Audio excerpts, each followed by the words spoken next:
আন্তর্জাতিক মাদক বিরোধী দিবস 2026। রানীনগর থানার উদ্যোগে মাদক মুক্ত সমাজ গড়ার অঙ্গীকার।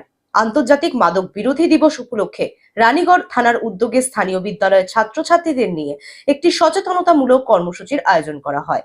এই কর্মসূচির মূল উদ্দেশ্যই ছিল যুব সমাজকে মাদকের ভয়াবহ ক্ষতিকর প্রভাব সম্পর্কে সচেতন করা, তাদের সুস্থ ও ইতিবাচক জীবনধারায় উদ্বুদ্ধ করা এবং সমাজে মাদক বিরোধী বার্তা ছড়িয়ে দেওয়া। শিক্ষার্থীরাই আগামী দিনের শক্তি, তাই তাদের সচেতনতা ও অংশগ্রহণের মাধ্যমেই গড়ে উঠবে একটি মাদক মুক্ত, নিরাপদ ও সুন্দর সমাজ। মাদককে না বলুন, জীবনকে হ্যাঁ বলুন। আসুন সবাই মিলে সচেতন হই, যুব সমাজকে সুরক্ষিত রাখি এবং একটি সুস্থ, নিরাপদ ও মাদক মুক্ত ভবিষ্যৎ গড়ে তুলি। রানীনগর থানা, জনগণের পাশে, জনগণের সেবায়। মুর্শিদাবাদ থেকে পার্থ মণ্ডলের রিপোর্ট, গ্লোব নিউজ। এখন থেকে গ্লোব টিভি দেখুন আপনার স্মার্টফোনে। গুগল প্লে স্টোর থেকে অথবা অ্যাপল প্লে স্টোর থেকে ডাউনলোড করুন গ্লোব টিভি লাইভ অ্যাপ।